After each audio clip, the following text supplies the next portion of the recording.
TV, this is your post-match analysis video for last night's 1-1 draw against runaway league leaders Burnley at the Den. A brilliant performance again, in my opinion, if you may have guessed by the thumbnail of this video. I really feel that Rowett got it absolutely nailed on in this video. I will tell you why that is. It was completely different to Sheffield United. Maybe I wasn't as buzzing as Sheffield United, but we're going to pick the bones out of the performance right now. And as always, we're going to start out by taking a look at the 11 that Gary Rowett had to pick from to start the match. And so two changes were made from the Sheffield United victory. Tom Bradshaw, off the back of a hat-trick, dropped out. Gary Rowett had alluded to during the week in the press that himself and Zian Flemming did need a rest, and that could only happen at Millwall. It just shows how well we actually have done over the last two games, playing the top two in the division. Both are a long way clear of the chasing pack before those games. And as I said, you know, they're not getting the Hibs striker. Nisbet really did kill us, but the players are digging in. I did say that February, for me, would determine the rest of our season. And at the minute, I just feel we look like a completely different side. Gary Rowett has finally given us, in my opinion, it took us a long time to get there, Gaffer, but he is now giving us a team to be proud of. He said after the Sheffield United game, we're not always there in terms of budget, in terms of ability, and in terms of depth and quality as well against these teams that we're playing. That's why we have to work a little bit harder, and we have to be a little bit more in people's faces, and we just have to put in more of a shift to get to the level of the other team we're playing. And I feel that at any point under Rowett's tenure, previous to this season, or even the last 3 or 4 months, we would have lost both those games. Our players were absolutely dead on their feet for the last 10, 15 minutes last night and against Sheffield United. And we've come back in both those games to get it over the line, score late goals, win one and draw the other. And the team that you had to pick from, which you're going to get into now, and it's no disrespect to our players, but on paper, look, Andreas Volsammer, he tries really hard. He puts in a shift. You know, Jamie Shackleton doesn't even usually get in our team. You know, the Murray Wallaces of this world. If you look on paper, the players we've got to the players that Sheffield United and Burnley have got, we shouldn't be getting anywhere near these teams. But grit, determination, and a bit of sheer-blooded Millwallness just got us through. And there really is a feeling now that this group is and could potentially do something special. But let's hold our horses and not jump the gun. Of course, we do not usually perform against the lesser sides in this division. Not accusing Stoke of being one of those. And they did get a very good 3-1 win away at Swansea last night, but they're not at the level of Stoke. They're not at the level of Burnley. I'll get onto the starting 11 eventually, I promise you. It was George Long in goal, who I'm pleased to say had a really good game, made 2 important saves, and that's all I want from a goalkeeper. Right back, Danny McNamara, ferocious in the tackle, embarrassing the Sheffield United player, rolling around on the floor. Dan looked like he wanted to rip his head off on the replay of that after sticking him on his arse. Fair, tough in the tackle, dedicated to the cause, and Millwall through and through. Murray Wallace, again, look, Murray Wallace is tailed off for a lot of you this season, and I do understand why. He bases his game, again, not on ability, on fitness and desire. And as now age is creeping in, the fitness will start to tail off, and I think you'll see a bit more of his actual ability, and I think that's why at times he's getting shown up for being not as good as he once was. However, I thought he was solid last night. Cooper and Creswell. Look, again, Creswell's doing a job. Our skipper's out. Hopefully he could be back Saturday. On the whole, good. Did play a part in their goal again. As of the last 2 games, and I haven't blamed him for either of those, but I do feel we played a bit of a hindrance for us in their goal. Central midfield, George Saville just looks tired. Jamie Shackleton was absolutely superb against Sheffield United. I felt he was non-existent, unfortunately, in this game. But again, not blaming him. Tough times at the minute. And then Zian Flemming in the 10. I felt he'd start to turn the corner again, Flemming. We rely heavily against teams like Burnley and Sheffield United on our set pieces coming off. And I feel we had a couple of opportunities where he sort of snatched that or didn't show his usual composure. But I thought we'd done all right. And then up front, Volsammer, I think, listen, he's industrious, he tries hard, but he's come from second division German football and he's not a centre forward. Don't mind him on the wings, but again, needs must. And he played the central striker role. And then wide, George Honeyman come back in, no complaints from me. And on the left, Duncan Watmore come in for the ill Ollie Burke. I don't want to say any more on than that, because I was going to poke fun again at his wardrobe or the woman he's currently dating, but he must fucking hate me, and I really like him as a player. So I'll leave him alone, and hopefully he is fit again for Stoke. Watmore, a lot of you saying Watmore didn't do a thing. He's a winger in his game. Is get him on the ball and let him use his pace to attack players. And we did a lot of ball chasing last night. I predicted a 1-1 as well, didn't I? Predicted a 1-1. I really felt, if I'm honest, that we was going to lose that game. But I stuck with the trend of the Sheffield United. I also predicted 1-1, and we come out on top there. So it's a fucking fantastic result. And as it felt to me, a lot of people around me, and Pete and Joe in their fan cams at full time, that and the Terminator, sorry, let's not forget our mad sponsor, Mr. Looney Lifts. It felt like a win. And it was almost as good as a win, because it saw us go back up the table, I think, into 5th place. It was 4th at one point before Blackburn scored their goal against Blackpool. And it really is all to play for. You're not going to pop a team like Burnley to death, okay? And I always say, we don't go for the jugular. We don't go for teams. I will give Rout the pass on this one occasion. I think he got it absolutely nailed on. And I think if you try and compete and go toe-to-toe with a team like Burnley, you'll get absolutely destroyed. I think Rowett knew that. I think him dropping Bradshaw out for a little rest / potential injury maybe, who knows, because he didn't look injured when he come on and scored. But I thought he felt, go Volkshammer, go compact, try and upset their flow, try and make it ugly, get a foot in here and there.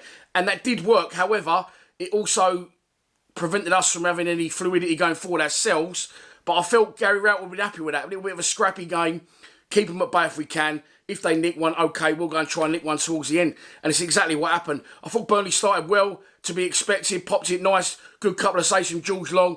As I said, we did grow back into it. We got a lot of free kicks. And some of their players should have been booked a lot sooner than they was. Or even if they was, I'm not sure. But our free kicks didn't really come off for us. Too close to their goalkeeper. Again, a quality goalkeeper. 6 foot, fucking hell, looks about 6'10", the beanpole. Skinny as that, but just come and took everything. And as I said, in a game against a team like Burnley, we need to make those set pieces count. But we got to half time, and as far as I'm concerned, we've held our own. The plan's working, we're halfway there, and we need more of the same in the second half. We came out the second half, and again, I thought we defended well. I thought we had good shape. The only way that they was going to get into the game was through a mistake, and I think that's what happens. Charlie Creswell, as I said, learnt his trade at Leeds. I said this in the full-time reaction last night, trying to play Bielsa ball out on the touchline, tries to take on 2 or 3 Burnley players, dispossessed, ball into the box, original shot is blocked by Creswell, who did really well to get back in, but no one's giving in Ashley Barnes any attention, and he fires home in front of, I think, 2,000 Burnley fans. Fair play to them. I like them as a club. I've never been to Turf Moor, went there at the start of the season, really impressed by them as an outfit, which is to be expected. They've come down from the Prem, one season for a quick holiday, and they're going to be fucking back off up to where they came from. But the fans as well, great noise at Turf Moor. Really nice, compact ground with a feel of, a working class club. All locals that support the club. My mate lives up there. He said they think, because he's from round our way, they think you're a weirdo around here. They don't like you unless you support Burnley. And I felt that they got that real togetherness amongst the fans as well. So fair play to the Burnley fans, and I hope you enjoyed your brief visit to the Den. But they didn't go out 3 points. They probably should have done, and that, on reflection, again gives me a little bit of an extra smile on my face with the Sheffield United game. We deserved to win the Sheffield United game. Did we deserve anything for the game last night? Well, yes, because Rowett got his spot on, but on the balance of play and chances and creativity, Burnley would have felt they should have won the game. And on top of us defending well and being compact and sticking to the task and not giving up, because we had to dig in really hard at some points. There was a spell, about a 20-minute spell after they scored in the second half. We could not get near the ball. And on top of that, as I say, a little bit of luck. Chance for them comes back off the post. But then Gary Rowett does it right. He doesn't wait to go 2-0 down. Maybe that hitting the post was a wake-up call that he needed. And he makes substitutions. Ryan Leonard comes on. Thought we looked brilliant, but again, I think tiredness creeping in from other players is going to make other players better coming on. I definitely would like to see him start. SA, again, I'm all with everyone else saying give the youngsters a chance. I really like him. Thought he done well when he come on. But I just think it could be a bit of a risk trying to start him. Idemo Mako also come on for his debut, so I was pleased with that one because I wasn't expecting that so soon from the Irishman. But then we started to turn the wheel a little bit and create chances. Of course, the main man Bradshaw's on by now. Ball into the box. It drops down from a corner. And Bradshaw just looks like he's... this is the thing, that he may be tired. He may be slightly injured, I'm not sure. But he's at the stage now, at that level of confidence that strikers can have, where he's not even thought about that. it's in front of him for a flash, a second, bang, back of the net, 4 goals in 2 games against the top 2 sides in the division. And then after that, despite our legs going, we could have gone and won the game. And as I said earlier in this video, and this is why it really, really did please me last night, at any other point under Rowett's management, up until this season or 6 months ago, we would have lost those games, both of them. And it's nothing against Rowett or the players, but just tiredness and class comes in from the other teams and we don't get them over the line. But instead, we're the ones knocking on the door there, scoring the last minute against Sheffield United, are very close to it. And again, last night, Bradshaw scores late. I didn't see the chance that header, I think it was, that he nearly actually won it for us from. But just fucking brilliant. Brilliant togetherness. They must be absolutely fucked. I'm fucked watching it all. So God knows how the players feel. They're going to have to regroup now, and I really, really hope they get things ready and prepared for Saturday. Selection, again, will be not an issue. I think we've got Sean Hutchinson coming back. Billy Mitchell's out for the foreseeable, as is Mason Bennett, as is, I'm not sure, maybe 1 or 2 others. But I think, Shackleton could come out and benefit from a rest, as too could Saville. But he can't take them all out. I think Bradshaw will be back in to start Saturday. So where does that leave the wingers? I don't know. That's not my decision to make. And right here, right now, I'm very happy to leave all those decisions up to Gary Rowett, because we're doing well. We're finally doing well. And I finally feel that Rowett finally bit the bullet, went forward at the back, and now understands, what it is to be Millwall. Don't sit back, or if you do sit back, dig in and they're just giving everything. And this is why there's a particular buzz around the club at the minute, despite the league position, which is nice for us, and the playoff push is in full swing. If it does falter, which unfortunately I still feel it may, and that's nothing to do with the team or the players, just the sheer amount of games and lack of depth in our squad, then I'll finish this season with a smile on my face. Really, really will. I think we're moving in the right direction. Lots of good young players, and long may it continue. So yeah, that's your post-match analysis done. I don't think I've missed anything out. If I have, don't be shy, let me know in the comments. I'm sure you will.